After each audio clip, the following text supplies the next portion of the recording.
In this video, we're going to show you how to create adjustment layers and use them to apply the same effect to multiple clips on the timeline in Wondershare Filmora 12. When you wish to edit a video but not directly destruct the original one, the adjustment layer allows you to make different settings and re-edit at any time without tampering with the original clips. Besides, the layer can be saved as a preset template and used directly for variable objects. Here's how to apply the adjustment layer in your Filmora project.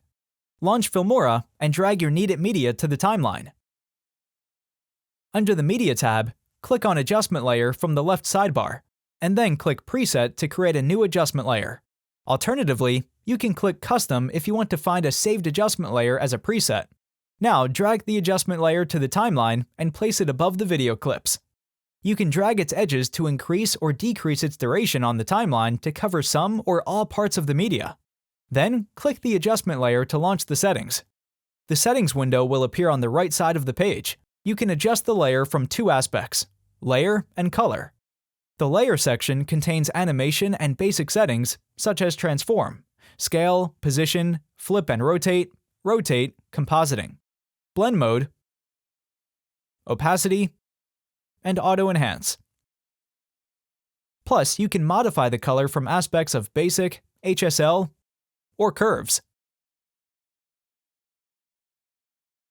In the Color Basic tab, a variety of presets are built into the system, offering you multiple convenient choices.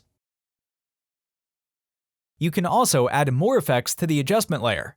Simply click on the Effects tab, discover what you like from the various options in Filmora, then drag the effect to the adjustment layer in the timeline. If you want to adjust the effect, go back to the adjustment layer settings on the right side of the screen. The effects column is automatically shown on the interface, and you can edit the properties from here. You can also change the order of the effects applied to that adjustment layer by simply dragging them up or down in the panel. If you have two adjustment layers on the timeline and want to apply a transition between them, you can do so by going to the Transitions tab and select the one you like. Simply drag and drop it between the adjust layers and drag its edges to adjust the transition duration. If you want to remove the adjustment layer, simply right-click on the adjustment layer in the timeline and select Delete. Alternatively, you can click Reset in the Settings window to delete the specific modifications. If this video was helpful, give it a thumbs up and subscribe if you're new to the channel to keep getting awesome Filmora content. Hope to see you in our next video. Till then, bye!